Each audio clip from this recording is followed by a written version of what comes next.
Mga kabisnes naming minamahal, makikisuyo po kami. Naglalambing po kami sa inyo. Kung maaari po sana ay pakisuportahan natin Alminda Cariaga Mix Vlog. Alminda Cariaga Mix Vlog. Right? Alright! Bira! Bira! Hi po mga kapapi, mga kabisnes, welcome back po sa ating YouTube channel. Ito po ang inyong lingkod, Alminda Mix Vlog, bumabati ng magandang umaga dito around Middle East, magandang hapon sa atin sa Pilipinas. Panibagong reaction o opinion ko po dito sa usapang karibal nitong si Kuya Bong at yung karibal niya dito kay Kayla. So may latest upload po ang ating Papa Dins yung kung ano yung masasabi ni Kuya Bong dito sa kanyang na siyempre napanood niya yung tungkol nga doon na may inamin nga ni Kayla na mayroon ng liligaw sa kanya. So bago nating umpisahan, paki-subscribe po ng ating munting bahay dyan at pakipindot na rin ang notification bell para updated tayong lahat sa aking mga nireaction ng video. At wag po natin kalimutang i-subscribe ka Business Official Papa Dins TV ka Business Family. So yun na nga po mga kapapi, mga kabisnes, ay itong bigyan lang natin ng reaksyon o opinion itong usapang karibal, di ba? So alam naman natin doon sa vlog ni Papa Dins na tungkol sa pagsundo niya kay Kayla at ayaw itong sumama dahil nga ito ay mayroon ng inspirasyon dito sa kanyang pinagtatrabahuan bilang isang trimmer. So kumbaga ay inspirasyon niya yun dahil nga siguro yung lamaki araw-araw niyang nakakasama, araw-araw niyang syempre magkatrabaho sila, diba? So kumbaga mas malamang kung sa percentage ng 100%, malamang yun ng 75% kasi araw-araw silang araw-araw nakikita baga. Kahit naman na sinabi ni Papa Dins ay ano yung pakay, syempre anong nung lalaki, totoo ba talaga yung nanliligaw sa kanya? Ang sinabi naman, ano yung ginagawa ninyo doon? Ang sinabi naman itong si Kayla, umamin naman siya at ito'y nanliligaw pa lang, hindi pa niya ito sinasagot. Kumbaga, hindi pa sila totally mag-boyfriend and girlfriend, nanliligaw pa rin. So, ang tanong ni Papa Dins, pwede ba yun na dadalawa o maraming manliligaw sa'yo? Sabi niya, pwede naman daw. Tingnan mo nga naman itong si Kayla, no? Pwede naman daw. So, paano na lang daw si Kuya Bong, sabi nitong si Papa Dins. Ang sagot ni Kayla dito, nanliligaw pa rin naman daw si Bong sa kanya at hindi pa niya ito sinasagot. Kumbaga, tagilid pa si Kuya Bong, may pag-asa ba siya o wala. So, dito, sa pag-amin nitong ni Kayla, bigla si Papa Dins na syempre, kaya pala ayaw na ayaw talaga niyang sumama kasi mayroon na pala ito siyang boyfriend. Mayroon na pala siyang nanliligaw, nanliligaw sa kanya. Ito nga yung kasamahan niya nga, mananahi daw ito. So, ito daw ay isang single din. So, ang tanong natin ay totoo ba talaga itong nararamdaman nitong manliligaw ni Kayla na hindi naman siguro natin na masasabi hindi niya alam kung ano yung kalagayan ni Kayla. Hindi rin natin masasabi na hindi niya napapanood itong si Kayla. Kaya medyo siguro pinagka-interesan niya dahil napapanood niya ito, medyo sumikat. Sikat kung ba, talk of the town na itong si Kayla dahil nga sa pagtulong ni Papa Dins na pagpapagamot dito kay Kayla. So, hindi natin alam, no? So, by the way, yun ang pinili ni Kaylang buhay. Ang pinili niya yung lalaking na nandoon siya sa bananahi na. Kumbaga, kung sinusundo siya, marami siyang rason. So, kumbaga, nakuha na ni Papa Dins kung bakit ayaw. Yun na nga pala yung dahilan. So, ito nga at hindi nila napilit kahit ano pang alok ni Papa Dins dito dahil nga lalaki nga. Siyempre nga naman, no? Kahit, kumbaga, sabi ni Nanay Seni, kahit nga siya ay hindi niya mapasunod, lalo't lalo na itong mayroon siyang inspirasyon na akala niya ito'y totoo. Ang banggit pa ni Kayla dito ay, kumbaga, biro lang daw iyon. Siguro kahit biro-biruan lang o yung parang sabi niyang nagjajamin lang sila na nagtutukso-tuksuhan. Kumbaga tinotoo ito ni Kayla, talagang nililigawan siya nitong lalaki. Diba? Kasi hindi naman natin alam kung totoo yun o hindi yung lalaki sa kanya. So by the way, yun ang pinili niya. No choice tayo, wala tayong magagawa. Diba? Wala ding magagawa ang mga kabisnes kung yun talaga ang gusto ni Kaylang sundin kung ano yung gusto niya. Sundin kung ano yung nararapat para sa kanya. Sana nga naman at hindi na siya babalik tulad ng dati na masaktan siya, sasaktan siya ng isang lalaki na naman uliin, di ba mga kapapi? Alam naman po natin yun ang dahilan, di ba? So at napapansin ito natin, hindi lang ang mga ka-business. Yung mga viewers napapansin na itong si Kayla, unti-unti siyang nangangayat. Parang unti-unti siyang bumabalik sa dati. Hindi natin alam. Kasi ang alam talaga natin at tayo mga viewers, pati sila ka-business, Papa Dins, ay hindi siya nagtitake ng kanyang gamot. Tinatapon niya ito, tinatago niya. So sana nga naman at ngayon may inspiration siya, iinumin niya para gumaling siya. Kasi yun naman talaga ang aim nila, ka-business nila Papa Dins. Kaya siya kinukuha at pinupunta siya doon sa bahay ng ka-business. Kasi para matutukan yung pag-inom niya ng gamot. So dito, matigas ang ulo ni Kayla. Mabait siya pero may katigasan ng ulo niya. Kung ayaw niya, ayaw niya. Kung gusto niya, gusto niya. So dito, i-proceed po natin dito sa sagot ni Kuya Bong dito sa panliligaw na ito. So, kumbaga, ito si Kayla na ang katuwiran niya kasi hindi naman daw sila laging nakikita ni Bong, hindi naman daw sila magkasama sa bahay. So, ang ibig niyang sabihin ay gusto niya yung lagi niyang nakikita, lagi niyang kasama. Yun ang gusto niya kasi si Bong umuwi naman talaga sa kanyang bahay at hindi naman pwedeng si Bong at saka si Kayla magsama. Diba? Kasi hindi pa naman sila kasal. So, ang katwiran ni Kayla ay hindi naman daw sila laging nakikita ni Bong. Ang sagot ni Papa Dins, kaya nga kita kinukuha. Kasi, para araw-araw kayo magkasama ni Kuya Bong sa isang trabaho, diba? At para magkakakilanlan na rin kayo ni Kuya Bong kung doon ka natitira at magtatrabaho sa ka-business. Ayaw niya pa rin ito dahil mas komportable siya doon sa lalaking ito na matamis ang dila siguro ng lalaking ito. Alam naman natin si Kuya Bong ay hindi naman gaano talaga sa panliligaw, di ba? Alam naman natin wala tong experience. Pero itong sigurong lalaki kaya na parang aaliw si Kayla sa kanya. Hindi natin alam kasi hindi naman pa natin nakikita itong lalaki. So, by the way, choices ni Kayla yun ang gusto niya. So, ibigay natin sa kanya ang kanyang kalayaan. Binigay na rin nila Papa Dins ang gusto niya na hindi na siya pinipilit na kukunin at ewan natin kung ano yung desisyon nila, kung babalikan pa ba nilang kakausapin na kukunin nila si Kayla o hindi na. Kasi kahit siguro pa ulit-ulit nila itong pupuntahan na ganitong isasama nila uli na ganitong mayroon siyang inspirasyon, ay mahirap din itong sumama unless at yung tong lalaki na umamin talagang siya ay hindi nanliligaw, kumbaga biro-biruan lang yun, tukso-tuksuhan lang siguro. Pero mahirap na kasi kung masaktan si Kayla, lalo na't mapaibig ito si Kayla dito sa lalaki, kung masaktan siya, babalik ito sa dati na naman na mga ngalakal, na naman na naliligo sa ilog, di ba? At sabi ng nanay niya ay sinabi kila Papa Dins na kaya gustong-gusto ng nanay niya makukuha nila si Kayla doon natitira at ito'y naliligo na naman daw na hubot-hubad at naglalakad na nakapanty.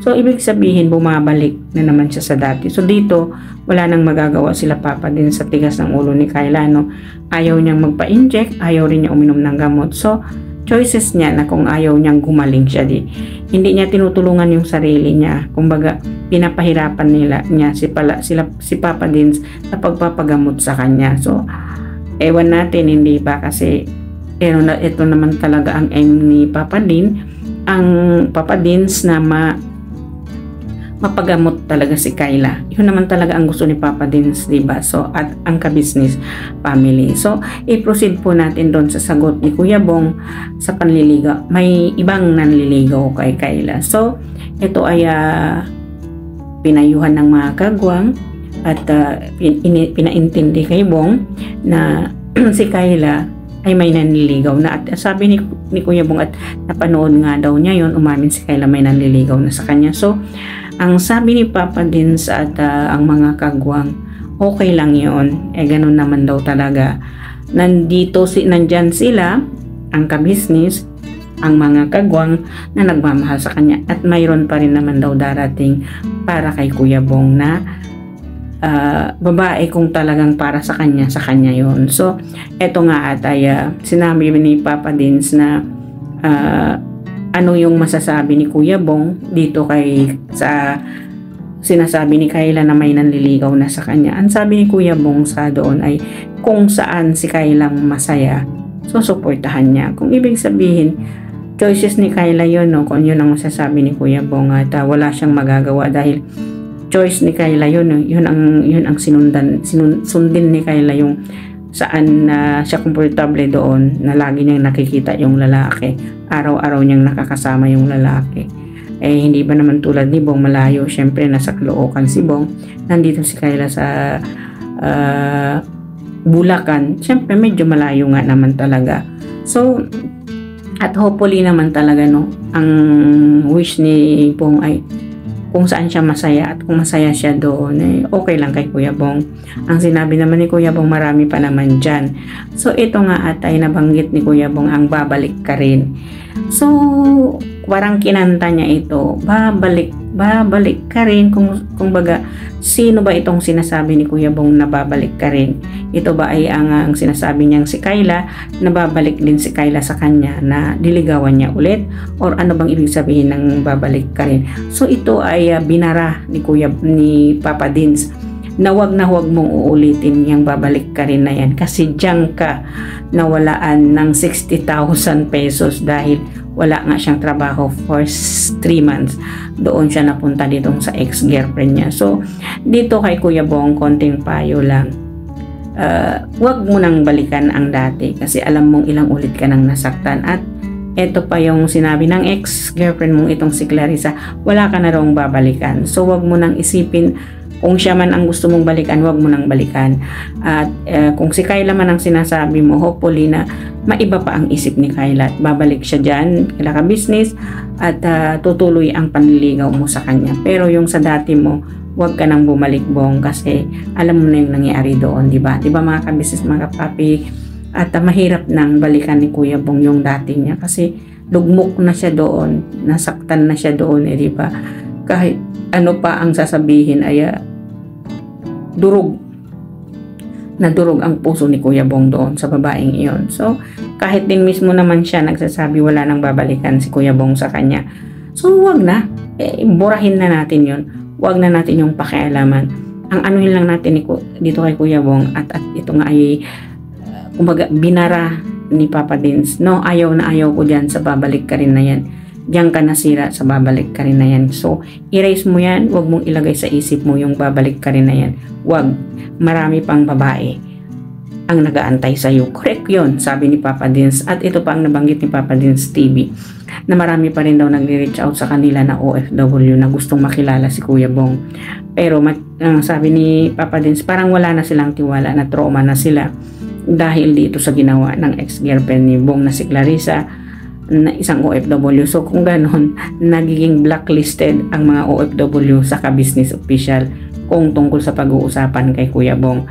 Yan ang sinasabi, sa isang basket na kamatis, isa lang ang bulok, na bulok lahat ang background ng mga OFW dahil sa ginawa nitong si ex-girlfriend ni Bong na si Clarissa. So hindi naman po siguro lahat ng mga OFW tulad ng pangungugali nitong ex-girlfriend ni Bong, di ba? Hindi naman lahat po na siguro ng OFW, di ba? Siguro kung mayroon nagkakagusto, better na mag-personal, di ba? At walang interest na iba. Kasi siguro kaya nasabi yun nila Papa Dins na sila ay na-trauma na, kasi karamihan na nga ng mga OFW ay nagba-vlog, di ba? So kumbaga maingat na sila, kasi wala naman akong nakikita na OFW hindi nagba-vlog. Lahat ay nagba-vlog.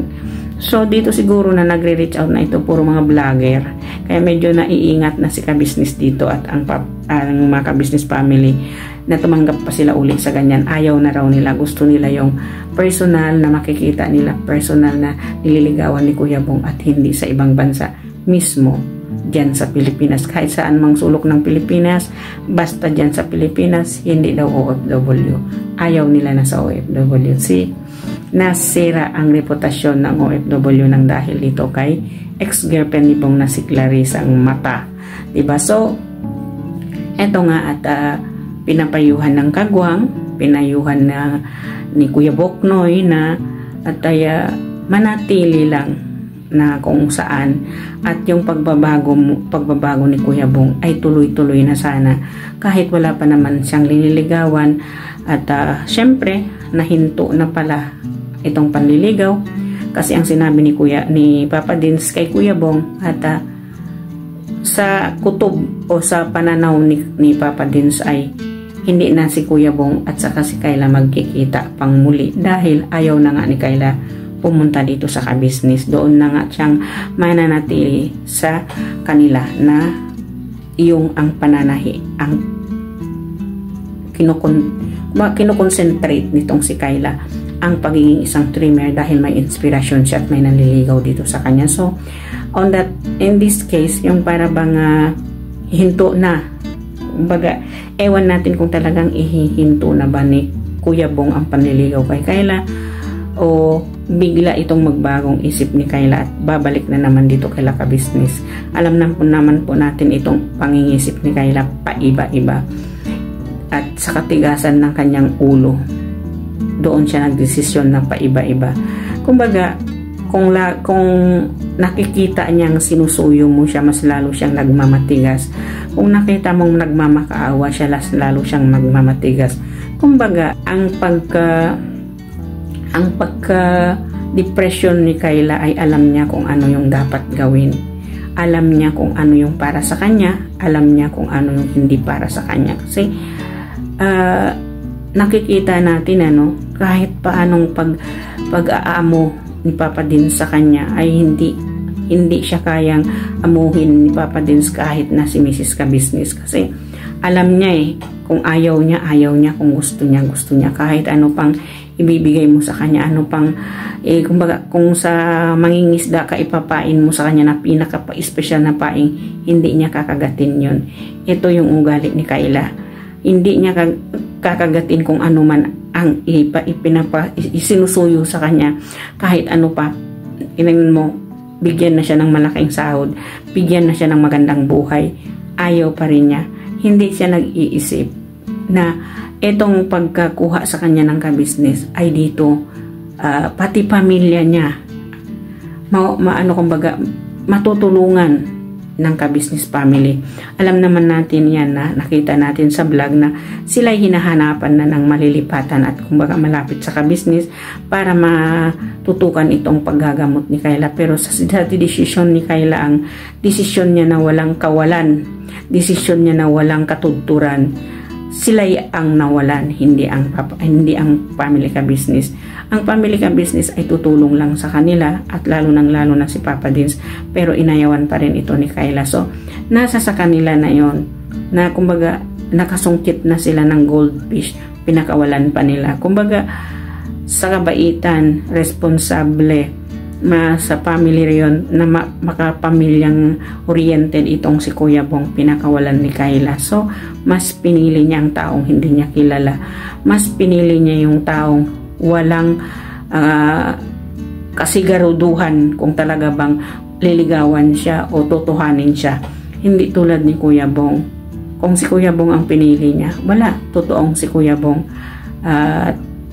Si Kuya Bong ang susi sana ng kanilang